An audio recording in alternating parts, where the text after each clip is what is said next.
gente está passando para vocês um pouco do que vocês aprenderam lá em sala de aula, né? Com grandes profissionais aqui, né? Que passaram para vocês aí partes aí do conhecimento deles, né? A gente falou lá sobre o início de tudo, como a nossa aula é reações químicas e fertilidade do solo, né? A gente teve lá o início de como se transformou o solo até o momento de hoje, né? E quais são as reações químicas que ocorrem no nosso solo, né? Então, eles passaram para vocês aqui a respeito da importância do pH, né? Que nós vamos estar nesse momento conhecendo aí ó, a medição do pH com eles, né?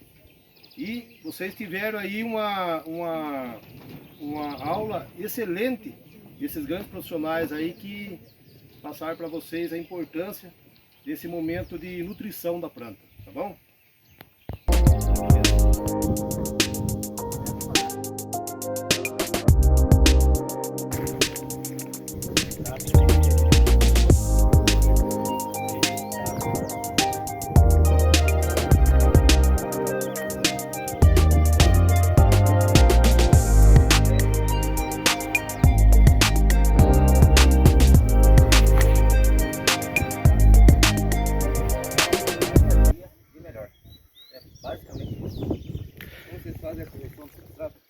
Aí é usado os produtos que a gente tem aí, que seja torta de ninho, por exemplo, no caso dos micro-organismos, a gente usa bacilos, então é assim que é feita a correção.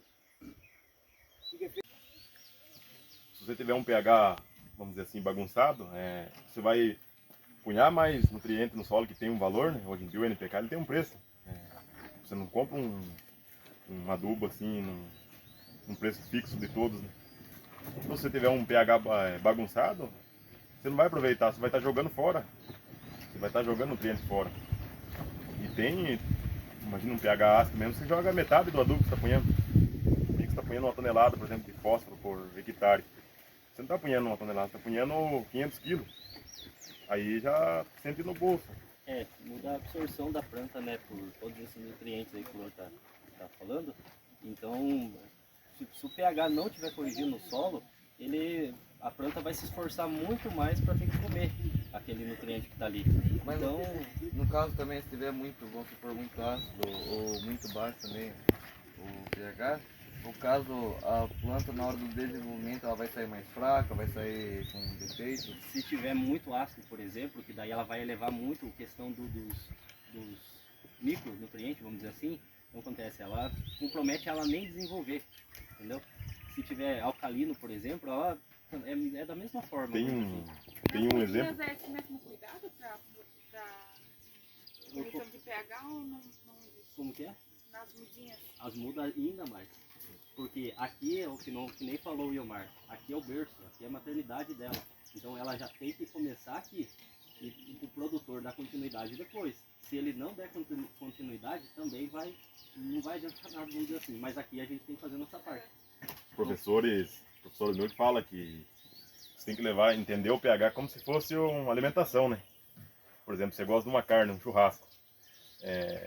Você gosta de um churrasco salgado, bem salgado, você vai ver que você não vai consumir ele legal, né? E se ele for sem sal também, pode ser a melhor carne que você não vai também. Tá balanceado, né? Você não vai comer ela com vontade, né? Agora, se tiver no pontinho, aí vai para dentro. E é a mesma coisa da planta. É a mesma lógica. É a mesma lógica. Porque a planta ela bebe, né? Ela consome também. É a mesma coisa da gente. A única diferença é que a gente não faz clorofila, né? Por exemplo, porque se você não tiver no balanço, a planta não vai consumir. Algum lado ela vai padecer. Na verdade ela vai absorver aquilo que ela gosta mais. Vamos resumir assim. Ela vai, não, esse aqui é mais gostoso. Então, no caso dos íons que vão mais rápido, por exemplo, que as cargas que são absorvidas mais rápidas pela planta. Nem pega o potássio, por exemplo. Hoje em dia, boro. Hoje em dia o pior que tem no solo, que se não fizer uma correção correta, é o alumínio. Não sei se o Marcos explicou sobre o alumínio para ele. A planta ela puxa o alumínio. A gente falando do alumínio, foi o último vídeo que a gente assistiu, entendeu? Esse último vídeo que a gente assistiu com vocês, que a gente fez algumas perguntas para vocês sobre os componentes que existiam lá. Então, ele está acabando de explicar para vocês aqui, tá bom? O alumínio, ele é o maior vilão do solo. O maior vilão do solo, quando você fala em pH, o primeiro pensamento do produtor é alumínio. Ele falou em pH, correção do pH, ele já, na análise dele, ele já fica imaginando, caramba, torcer para não ter alumínio, porque se tiver eu vou ter que fazer um manejo bem caprichado. E mexe com o bolso também, né? No bolso. Até que uma análise bem feita, né? Análise de solo, tipo, não adianta nada você pegar um solo e não fazer uma análise correta, com os aparelhos certos, com uma limpeza dos aparelhos, com a pessoa também que tenha, né, o conhecimento, o embasamento técnico, né? Porque qualquer um pode pegar, entrar no meio do terreno e achar uma beirada lá, enfiar um enxadão lá, cavadeira, punhar na sacola e mandar. Ele vai vir análise. Só que tem uma chance grande de você se ferrar mesmo, falando bem certo. Né? Então, por metro quadrado, 6 esse daqui. E com vários tipos de tamanho. O vaso até não seria tanto ideal. Esse vaso aqui, ele teria que ser maior. Um vaso de 10 litros, por exemplo, para poder colocar, por exemplo, ele de 20 a 40 ou de 0 a 20, entendeu? Então, tem essas duas opções. E daí também tem os extratores de solução, né, que são utilizados. Aqui não tem. Aqui tem o extrator. Está faltando a seringa, não dá. O que acontece com o extrator? Você puxa o pH, por exemplo. Por que a importância do pH, seja no vaso, seja no solo, onde for? É a questão da distribuição dos nutrientes. Se tiver com pH muito alto, elevado, alcalino, vamos dizer assim, o que acontece? A absorção de nutrientes pela planta vai ser outra, né? Ela vai puxar mais cálcio, vamos dizer assim, fósforo, e se for muito abaixo, por exemplo, ela vai puxar outros tipos de carga. Então o que acontece? Ela precisa de um equilíbrio, ela precisa de uma relação, por exemplo, nitrogênio, potássio, cálcio, magnésio. Se não tiver esse equilíbrio, a planta ela pode ter muitos defeitos durante o ciclo dela, até mesmo a produção final. O que acontece? A agricultura ela precisa de produção, não só pela questão financeira, mas também porque sustenta aqui boa parte do mundo, né? Então o pH, ele é basicamente o equilíbrio da planta. Pode falar. Por exemplo, que é o aparelho que a gente usa para fazer o equilíbrio, né? Isso. Pessoal, vocês viram lá no que a gente passou do PPT para vocês lá o pHmetro? Então, o pHmetro é isso aqui, ó. Tá bom? Ó, esse é o pHmetro.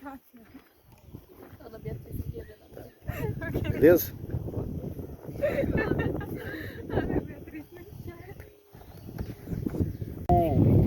Que mede a condutividade elétrica. Se quiser passar também para o pessoal aí ver, né? Como que se chama? Esse é um aparelho de EC. Ele mede a condutividade elétrica. Ó, pessoal, vocês não fazem a pergunta, eu faço, tá bom? Elétrica seria os íons, os cátions, Esse aparelho é muito importante aí também. Ele mede a quantidade de nutrientes que ele consegue fazer uma relação.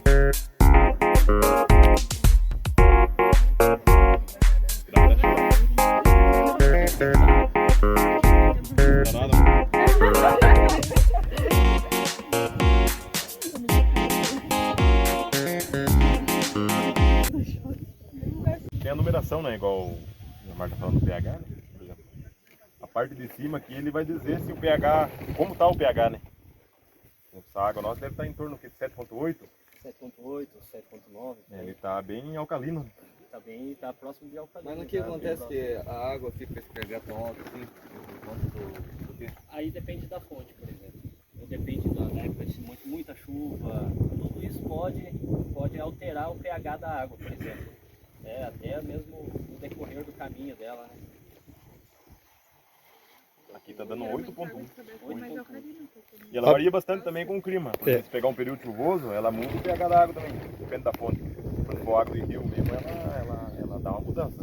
Você viram ali, deu 8,1. Tem que ter 8,1. Nesse pH aqui, se você usar só essa solução da água, você não produz. Tem pessoas que colocam meio que a olho assim, jogam um limão ali por cima, porque o limão também ajuda O a limão diminuir. é ácido. Quando o pH tá alto, ele vai baixar. Então, Só que tem o muita gente problema que coloca olho. do limão, ele é muito rápido, né? A ação dele, ele faz ali a ação na hora, depois ele já toma. Se você usar a solução dele, você tem poucos minutos, ele já volta de novo. Aí o certo já é um redutor mesmo já próprio, já que ele aguenta mais na solução já controlada, né, o pH. Eu subi para 8.4 agora, tava 8.1. 8.4. Se não, né? Então nesse pH aqui, você não... aquele resultado básico você não consegue. Qual que é o ideal daí? No caso, tem que estar entre 5 e Depende da cultura também, mas o tomate, por exemplo, a gente trabalha entre 6 e 6.4. Aqui ele tá no 6.2, tem meio. Acima de 6.5 para tomate, eu pelo menos cheguei na conclusão que você vai gastar dinheiro. Existe uma tabela hoje, se procurar na internet, vocês vão achar, que ela mostra corretamente a relação, por exemplo, de absorção da planta dos nutrientes. O pH, por exemplo, acima de 6,5, como eu estava falando, vai mostrar que ela vai diminuir a absorção de micro, por exemplo. E se tiver abaixo de 5,5, vamos dizer assim, ela vai diminuir a absorção de macronutrientes, de alguns macros, por exemplo. Então, você tem por isso do equilíbrio. Aí na parte de... Nós vamos pôr já o produto para vocês verem também, mas pode ver que praticamente não tem nada de nutriente, né? Na água só, né? Essa aqui é uma água sem nutriente.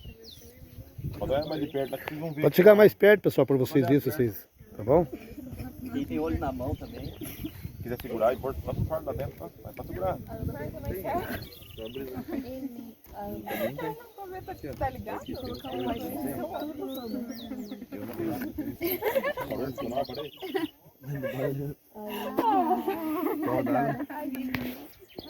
No ideal, É que ele tá com medo. Pode ver que tá 0.07. Esse aqui não tem nada de nutriente. o ideal é quanto, mais ou menos? Na verdade, ó, aí no caso desse aqui é a carga de nutriente, né?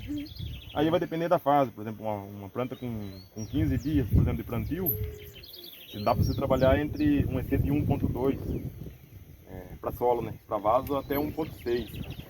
Aí, imagina um tomate com 120 dias, você consegue já 2.5. Já é um pouco já de nutriente já, né? Aí, por exemplo, essa água está limpa, daí eu vou adicionar isso aqui, uma dúvida que tem.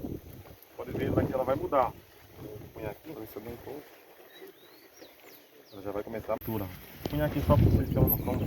aqui imediato também o serviço da parede. Pode ver que ele já começa a mostrar que tem já um nutriente. Aí você pode adicionando que ele vai mudando. Isso é importante que você tenha um controle mais justo, né, Pode ver que isso. Aí tem um detalhe, né? Por exemplo, se você trabalhar com um EC muito alto, com muito adubo, você já vai começar a ter salinização. Acima de 2.3 no solo você tem salinização. E desperdício de nutriente, acabando com a microbiologia do solo e tendo estiolamento de caixa, de internode. Por exemplo, tomate, que o Iomar sabe que o tomate tem que ter quanto mais caixa em menos área, né? Então, se você trabalhar com EC acima de 2.3, você já vai ter um estiolamento já maior de internode, que é uma produção baixa, né? Quando você vê uma vaso de tomate, não sei se alguém que você conhece, já viu, você vê que o caixa está bem esticado aqui, alguma coisa errada tem. Para você, a gente conversou sobre isso. Os adubos, eu não entendi muito bem, os adubos eles têm sal, por isso de acima de 2 pontos. Eles têm cargas, né?